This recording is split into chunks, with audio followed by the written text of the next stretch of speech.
আচ্ছা, এই মেয়েটা টিটেনাস নিয়েছে তো? জ্বর হয়েছে তো শুনলাম, যে না কেটে গেছে বলছে। হ্যাঁ নিশ্চয়ই নিয়েছে, ওখানে তো। ও মা, ভাই এই কি তুই চলে এলি যে? বাবিন কোথায়? বাবিন তো গেল। এই ব্যাপারটা কি বলতো? বাবিন গেল ওদিকে, তুই চলে এলি। বাবিনের সঙ্গে দেখা হয়েছে? হ্যাঁ দেখা হয়েছে মিস্টার। দেখা হয়েছে মানে? কোথায় সব? ওরা রয়ে গেছে, হয়তো কাল ফিরবে। আমি ফিরে এলাম।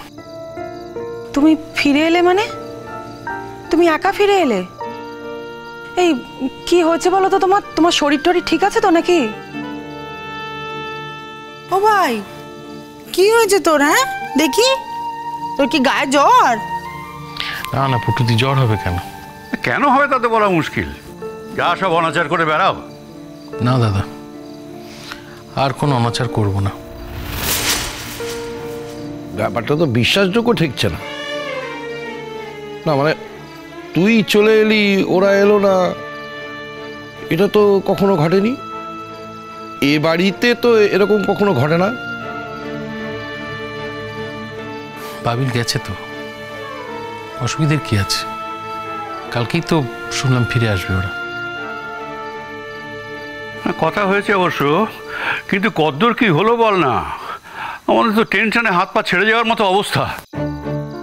ছোট করবো, ও ছোট করবো, আমাদের মা লক্ষ্মী কেমন আছে? হাতটার কিছু ভাঙেনি বুঝলে বড় বৌদি। ফেটাল হতে পারতো, কিন্তু ঈশ্বরের আশীর্বাদে কমের উপর দিয়ে গেছে। ব্যাগ দিয়ে আমি উপরে যাই। সব তো তোমাদের দুর্বুদ্ধিতে এসব হয়। কিসের যে তোমাদের একটা নাচ সেটাই বুঝতে পারি না। না বড়দা, আর কোনো নাচানাচি হবে না। অন্তত আমি আর কোনো নাচের মধ্যে থাকবো না। কি হয়েছে ছোট ঠাকুরপো? তোমার কি হয়েছে? তুমি ফিরে এলে, আমার মা লক্ষ্মী ভালো আছে তো? গুনগুন যদি সত্যি খারাপ থাকতো তাহলে কি আমি ফিরে আসতাম? না না, সে কথা নয়, আসলে হিসেব ঠিক মিলছে না গো। ভাই আচ্ছা বেশ বুঝলাম যে গুনগুন এখন ভালো আছে, এর অল্পের উপর দিয়ে গেছে, বাবিনও তো ওখানে গেছে, কিন্তু তা বলে তুই কেন ফিরে এলি? হ্যাঁ, তুই এত আনন্দ হুল্লোড় করতে ভালোবাসি, সব ছেড়ে তুই ফিরে এলি? কি হয়েছে? হ্যাঁ, এটা কি করে হয়? কাল আমি অফিস যেতে হবে রে পুটুদি। এটাই হচ্ছে ঠিক কথা, এটাই আসল কথা। অফিস তোমাকে হুড়কো দিয়েছে তো? এখন বলো কি জন্য হুড়কে দিয়েছে, কেন হুড়কে দিয়েছে, সব বলো। না না না না না না, হঠাৎ তুমি নৃত্য করছো কেন? হ্যাঁ, ওকে হুড়কো দিলে তুমি এত খুশি হও কেন? না দাদা, অফিস থেকে কেউ কিচ্ছু বলেনি। না, তুমি মিথ্যে কথা বলছো। আর যাই হোক, তোমার ছোট ভাই যে কখনো মিথ্যে কথা বলে না, এটা তো তুমি খুব ভালো করে জানো বড়দা। তুমি যে চলে এলে তার কারণটা কি? এই ভাই তোর কি হয়েছে রে? তোর চোখ মুখ কিন্তু ভালো লাগছে না আমার। হ্যাঁ, আমারও ভালো লাগছে না। তোর কি হয়েছে ছোট ঠাকুরপো? বলো না কি হয়েছে। আরে কোনো বিপদ আপদ বাঁধিয়েছিস নাকি? কিসের বিপদ আপদ মেজদা, সব ঠিক আছে। সে আমি কি করে বুঝবো? তোর চেহারাটাই কিরকম পাল্টে যাচ্ছে। আমি ঠিক আছি মেজদা, কালকের দিকটা অফিস যাব ঠিক করেছিলাম, তাই চলে এলাম। কালকে ফিরে এসে তো আর অফিস যেতে পারতাম না, আরেকটা দিন অ্যাবসেন্ট হয়ে যেত, তাই চলে এলাম। এত সুবোধ বালক হয়ে গেছো তুমি? সেই তুমি যে অফিসের থেকে 1000 মাইল দূরে থাকলে সে ভালো থাকে, আর সেই তুমি অফিসের টানে একেবারে ছুটে এসেছো। এই ব্যাপারটা আমার সুবিধের মনে হচ্ছে না। তোমাদের সুবিধের না মনে হলে আমি কি করতে পারি বলো? যা সত্যি তাই বললাম। এই সত্যি কথা বলো না, তোমার শরীর টরীর ঠিক আছে তো? হঠাৎ শরীর খারাপ করতে যাবে কেন? আচ্ছা তুমি এইভাবে কথা বলছো কেন আমার সাথে? কারণ তুমি এর আগে তো এরকম কোনোদিন করোনি, আজকে যেটা করছো। আর আমি শুধু একা ভাবছি না, এখানে যারা আছে সবাই কিন্তু এটাই ভাবছে। এত ভাবার তো কিছু হয়নি, আমি যাচ্ছি। এই ভাই কোথায় যাচ্ছিস? যাই পুটুদি, হাত মুখটা ধুই। ও বাবা, এটা তো একটা নতুন রকম দেখছি। তুই বাইরে থেকে এসে ওপরে চলে যাচ্ছিস, অন্যদিন তো রাস্তা থেকে চিৎকার করতে থাকিস, কই চাকই চাকই, আর আজকে একবারে চা না খেয়ে ওপরে চলে যাচ্ছিস। চা খেতে ইচ্ছে করছে না মেজদা। পটকা, হ্যাঁ বর্দা বলো। তুমি কোনোদিন কোনো কারণে আমাকে মিথ্যে কথা বলো না। আমাদের বাড়ির অবশ্য কেউই মিথ্যে কথা বলে না, কিন্তু আমার কিরম মনে হচ্ছে পটকা যে তুমি সত্যি কথাটা তুমি গোপন করছো। কি হয়েছে আমাকে বলো পটকা।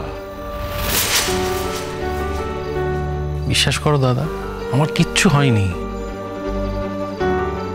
বিশ্বাস করতে তো পারছি না। বিশ্বাস করতে পারলে তো খুশি হতাম। এই তুমি দাঁড়াও তো, আমি তোমার জন্য চা নিয়ে আসছি। দাঁড়াও না, আগে হাত মুখটা ধুই, তারপর চা দরকার হলে বলবো। হ্যাঁ, তুই চা দরকার হলে বলবি? এখন খেতে ইচ্ছে করছে না পুটুদি, ট্রেনে কয়েকবার খেয়েছি তো। ভাই সত্যি কথা বল, ওখানে বেড়াতে গিয়ে কোনো অসুবিধা হয়েছে? হ্যাঁ, তুই না বললে তো আমরা বুঝতে পারবো না কি হয়েছে। উফ বাবা, আর যদি অন্য কারোর এরকম হতো তুই তো তাকে চেপে ধরতিস নাকি? আমাদের এই বাড়িতে তো ব্যক্তিগত বলে কিছু নেই, বল না কি হয়েছে? ঠিকই তো পটকা, কি হয়েছে বল, বল না আমাদের, বল না। তোমাকে কি ওখানে কেউ অসম্মান করেছে?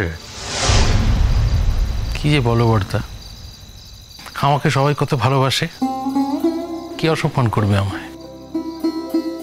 না আসলে মা লক্ষ্মীর বুদ্ধি তো কম, কখন কি বলে ফেলে বেফাস, সেই জন্যে বলছি। ছি বৌদি, গুনগুনকে কেউ ভুল বোঝো না প্লিজ। ও হয়তো এলোমেলো কথা বলে কখনো, কিন্তু মানুষকে ওর মতো ভালোবাসতে কেউ পারে না গো। তাহলে কি সমস্যা? তোরা তো ছিলি একসাথে। কৌশিক বাবুর সঙ্গে কিছু হয়নি তো? শুধু শুধু তোমরা মন থেকে কয়েকটা কথা টেনে আনছো। আমি তো বলছি আমার সাথে কারোর কিচ্ছু হয়নি, আমি ঠিক আছি। পটকা, তুই ওখানে কারোর সঙ্গে ঝগড়া করে চলে এসেছিস নাকি? হ্যাঁ ঝগড়া? হ্যাঁ, কিসের ঝগড়া পুটুদি?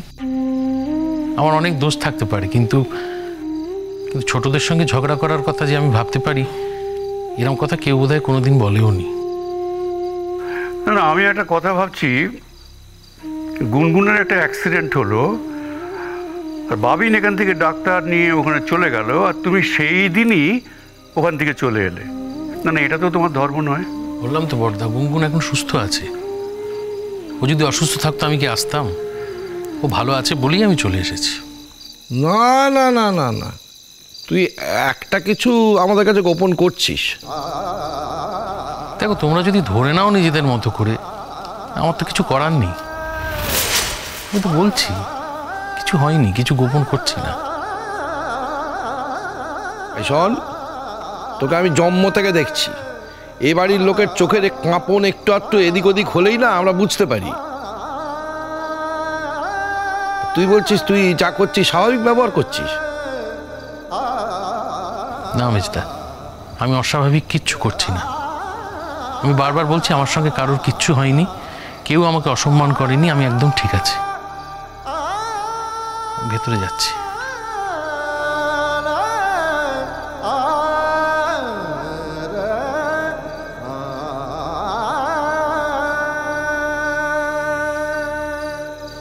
বর্দা, হ্যাঁ বলো ছোটবাবু। বর্দা, ওর লক্ষণ তো ভালো ঠেকছে না। আনন্দ আহ্লাদ করেই তো বেঁচে থাকে। ও যদি আনন্দ আহ্লাদ করা ভুলে যায়, ওকে তো বাঁচানো যাবে না বর্দা। কারণ আনন্দ আহ্লাদই তো ওর বেঁচে থাকার অক্সিজেন, তাই না? বর্দা, আপনি চুপ করে না থেকে কিছু বলুন না। না, এত কিছু তো জানবার চেষ্টা করলাম, ও তো কিছুতেই কিছু বলছে না। আমার মনে হয় বাবিনকে জিজ্ঞাসা করা ভালো। হ্যাঁ, কাল তো ওরা চলেই আসবে। ফোনে এই সমস্ত কথা না বলে একদম সামনাসামনি এসেই জিজ্ঞেস করব।